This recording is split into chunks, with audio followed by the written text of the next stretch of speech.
नमस्कार स्टूडेंट, मैं सीजी की स्टडी की एक और नई क्लास में आपका स्वागत करता हूं। हमारा जो पिछला महिला बाल विकास का जो टॉपिक था कुपोषण एवं वृद्धि निगरानी एवं वजन त्योहार, उसके हम एमसीक्यूज इस वीडियो में लगाएंगे। संभावित ये जो प्रश्न है ये पेपर में आ सकते हैं, इसलिए हम इसके जितने भी हैं एमसीक्यूज हैं, जितने भी इंपॉर्टेंट प्रश्न बनते हैं उसको हम इसमें लगाएंगे। तो इसमें जो पहला प्रश्न है, कौन सा भोज्य पदार्थ या भोजन का समायोजन अच्छी गुणवत्ता वाले प्रोटीन उपलब्ध कराता है? ऑप्शन ए कच्ची मछली एवं मांस, बी अंडे, ऑप्शन सी है दाल एवं भूरा चावल, ऑप्शन डी है उपरोक्त सभी। देखिए इसमें उपरोक्त सभी इसलिए उपरोक्त सभी को ऑप्शन में लिया जाएगा।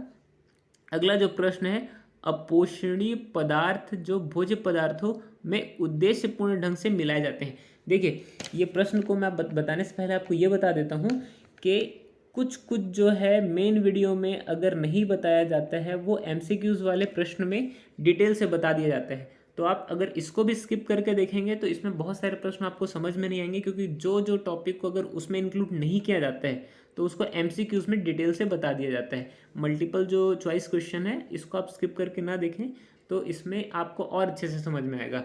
तो देखिए अपोषणीय पदार्थ जो हैं दरअसल क्या है, जो बच्चे या महिलाएं होते हैं उनको उनके भोजन से अगर बराबर फूड और पोषण नहीं मिल पा रहा है तो उन्हें क्या करते हैं हम, जो एडेड जो प्रिजर्वेटिव और फूड हैं उनको अलग से उनको मिला करके दिया जाता है, जिसके कारण उनकी जो पोषण की ज़रूरतें हैं वो पूरी हो जाए।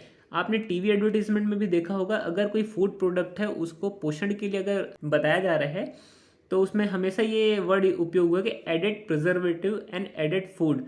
तो इसमें जो ऑप्शन ये है एडिट, जो पहला ऑप्शन है एडिट फूड, तो यहाँ पे दरअसल टाइपिंग मिस्टेक हो गया है, तो पहला ऑप्शन सही होगा। और ऑप्शन बी फूड सप्लीमेंट है, ऑप्शन सी स्ट्रीट फूड है, और जो भी ऑप्शन इसमें बाकी ऑप्शन गलत है। शरीर में कार्य पर भोजन का अध्ययन के रूप में परिभाषित किया जाता है। देखिए जो भोजन का अध्ययन हमारे शरीर में किया जाता है उसे हम क्या कहते हैं, ये प्रश्न में पूछा गया है। ये प्रश्न प्रीवियस जो पेपर हुए उसमें पूछा गया, इसलिए उठा करके इसमें मैंने डाला है। तो इसमें ऑप्शन ए है विज्ञान, ऑप्शन बी खाद्य विज्ञान, ऑप्शन सी पोषण, ऑप्शन डी स्वच्छता।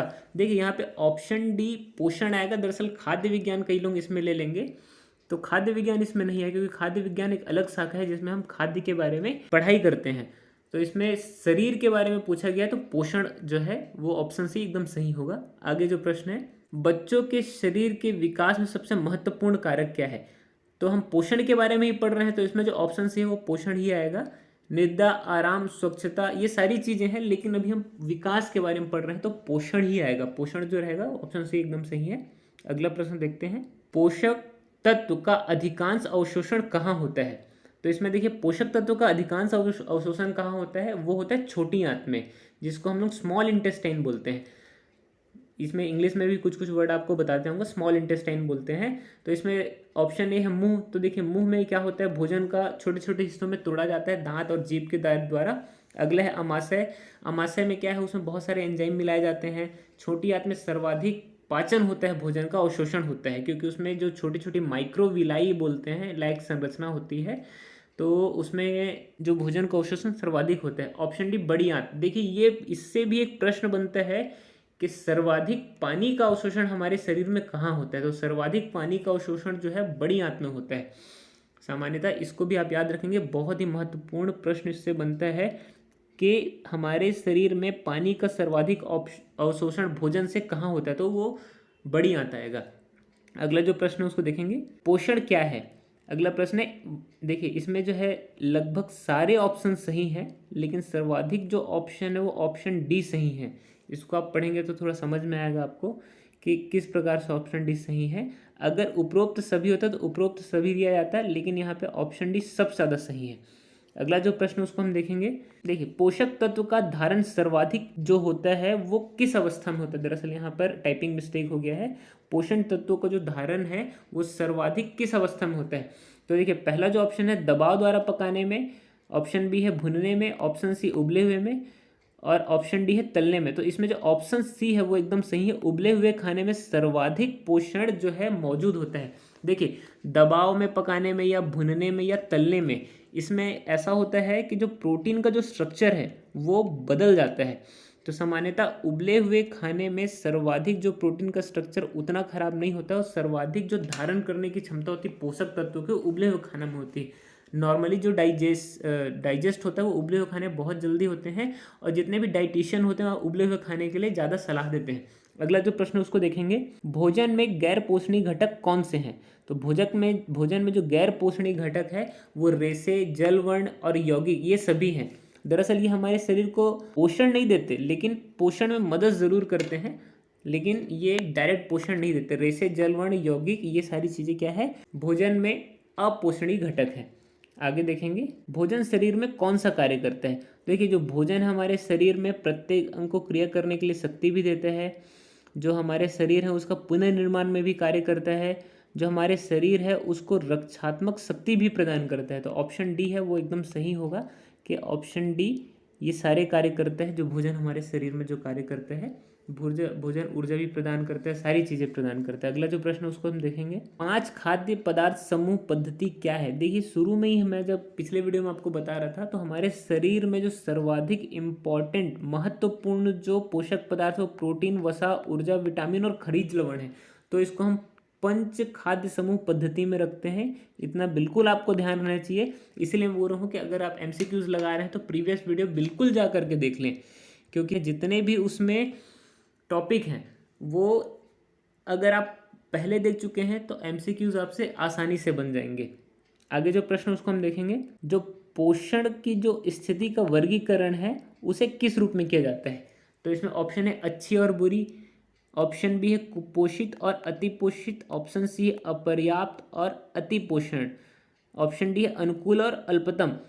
यहाँ पर जो है ऑप्शन बी सही हो सकता था अगर वहाँ पर कुपोषित और सुपोषित होता तो यहाँ पर ऑप्शन डी सही होगा। और जो अनुकूल और अल्पतम पोषण है वह पोषण का वर्गीकरण का स्थिति है।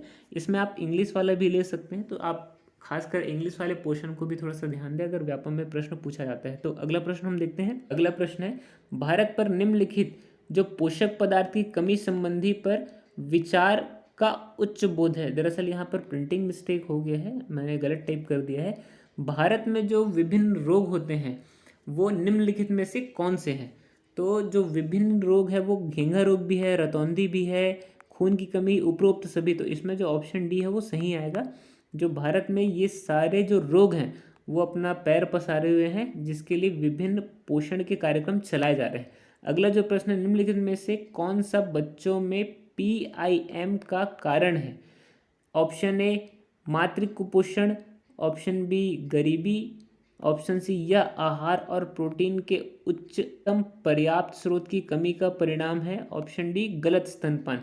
देखिए, इसका जो उत्तर है आपको प्रीवियस वीडियो में मिलेगा, तो आप अगर प्रीवियस वीडियो देख डाले हैं तो आप ये जो है इसका कमेंट सेक्शन में मेरे को जवाब दे सकते हैं। अगला प्रश्न देखते हैं, कुपोषण जो है मानव शरीर में कौन कौन से प्रभाव डालता है उसके बारे में पूछा गया है। ऑप्शन ए है प्रतिजैविक निर्माण में, ऑप्शन बी फैगोसाइटोसिस के निर्माण में प्रक्रिया में, ऑप्शन सी ऊतक खंडन में, ऑप्शन डी उपरोक्त सभी। तो इसमें ऑप्शन डी आएगा उपरोक्त सभी। प्रतिजैविक निर्माण में प्रभाव डालता है, फैगोसाइटोसिस में भी, और ऊतक खंडन में ऊतक का बनना, और उपरोक्त सभी। अगला जो प्रश्न है उसको हम देखेंगे, भारत में पोषक तत्वों की कमी से संवर्धन के रूप में पाई जाने वाली बीमारियां कौन सी है?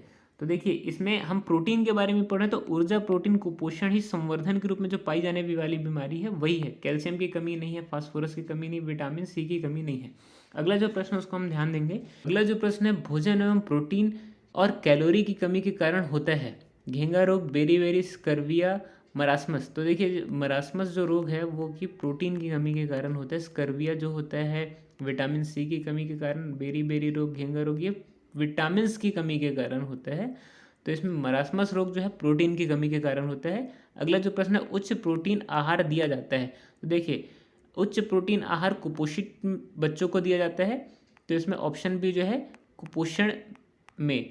अगला जो प्रश्न है, मरासमस रोग होता है, देखिए इससे पहले हमने जस्ट चर्चा की है, तो प्रोटीन की कमी के कारण मरासमस रोग होता है, तो ऑप्शन बी इसमें सही होगा। अगला जो प्रश्न है, क्वाशियोरका रोग। देखिए, जितने भी रोग हैं इसमें जो इंक्लूड किया गया है वो लगभग सारे प्रोटीन की कमी के कारण है, तो इसमें जो ऑप्शन है प्रोटीन की कमी के कारण क्वाशियोरका होता है। अगला जो प्रश्न है, मरासमस की बीमारी होती है तो इसको अगर आपने प्रीवियस वीडियो में ध्यान दिया होगा तो जो 6 माह के बच्चे हैं उनमें मरासमस रोग देखा जाता है। तो इस समय बहुत ज़्यादा मरासमस रोग फैलने की संभावना होती है। अगला जो प्रश्न है, वास्टिंग बच्चों में किस कारण से होता है? तो वास्टिंग अगर आप देखे होंगे, जो हाइट का कम बढ़ना है उसको वास्टिंग कहते हैं। तो वास्टिंग प्रोटीन की कमी के कारण ही होता है। ये प्रीवियस वीडियो में हमने देखा है, तो मैं पहले ही बता चुका हूँ कि प्रीवियस वीडियो आपने देखा है तो आपको बहुत सारे टर्म्स है वो क्लियर हो जाएंगे। अगला जो प्रश्न है, महिलाओं में कुपोषण के कारण है, तो उपरोक्त सभी आएगा क्योंकि 20 वर्ष से पहले गर्भधारण भी कमी है कुपोषण का, किशोरियों की अपर्याप्त देखरेख भी महिलाओं में कुपोषण का बहुत बड़ा कारण है, प्रसव के बाद देखरेख ना होना भी महिलाओं में कुपोषण का बहुत बड़ा कारण है। तो अगला जो प्रश्न है, जन्म के समय शिशु का नॉर्मल वेट कितना होना चाहिए? अगर आप प्रीवियस वीडियो में देखे होंगे तो ये आपको एक बार में समझ में आ जाएगा कि ऑप्शन सी इसका सही है। 2.5 kg से लेकर के 3.5 kg के बीच जन्म के समय बच्चों का जो वेट है वो उतना होना चाहिए, नहीं तो वो कुपोषण की श्रेणी या सुपोषण की श्रेणी में रखे जाएंगे। अगला जो प्रश्न है, वजन से होने वाली मानसिक बढ़ोतरी में जन्म में 6 माह तक लगभग ग्राम जो प्रति माह है वो बच्चों के कितना वजन बढ़ना चाहिए? ये प्रश्न इसमें पूछा गया है। 50 से 800 ग्राम, ऑप्शन ए जो है वो सही है। 500 से 800 ग्राम के बीच में अगर बच्चों का वजन बढ़ता है शुरुआत के 6 महीने में तो इसको बेस्ट माना जाएगा।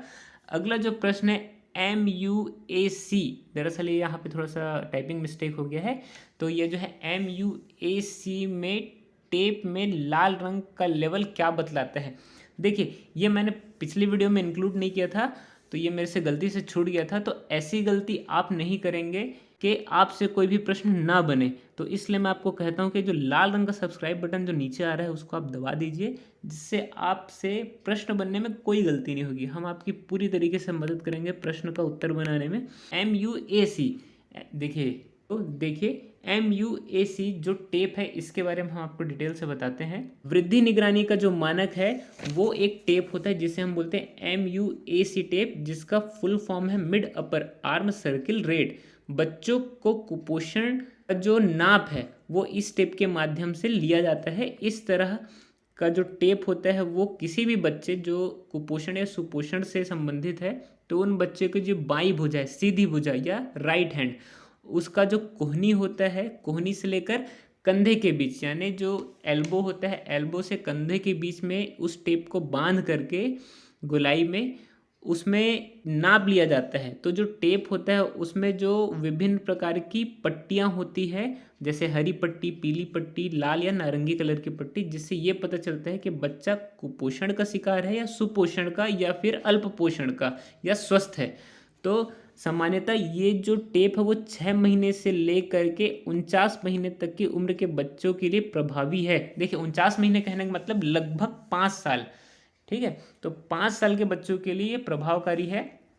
तो इसमें प्रत्येक रंग के एक अलग अलग मायने होते हैं। इसमें 3 कलर होते हैं, हरी पट्टी का कलर, पीली पट्टी का कलर, लाल रंग की पट्टी का कलर। तो देखिए हरा, पीला और लाल रंग में विभाजित टेप में प्रत्येक रंग के अपने एक अलग मायने होते हैं।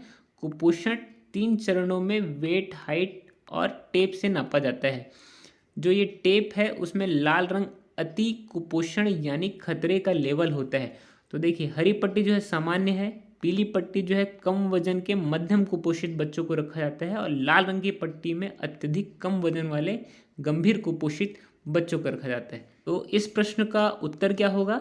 आप एक ही बार में समझ होंगे कि लाल रंग का जो है वो अति कुपोषण को दर्शाता है। देखिए हमने जो इस वीडियो में सारे MCQs लगा लिए हैं और अगली जो वीडियो है उसमें हम अगले टॉपिक को देखेंगे और उसके सारे MCQs लगा लेंगे। देखिए जो संभावित प्रश्न है ये पेपर में आने की संभावना बहुत अधिक है और जितने भी इसमें प्रीवियस पेपर में जितने भी प्रश्न आए हैं उसको हमने इसमें इंक्लूड किया है। ये जो प्रश्न है इसका आप कंफ्यूज होंगे तो कमेंट सेक्शन में पूछ लेंगे कि क्या सही है क्या गलत है, और जो भी रहेगा मैं इसको आगे आपको बताते जाऊँगा। तो यहाँ तक वीडियो देखने के लिए धन्यवाद और मिलते हैं अगली वीडियो में।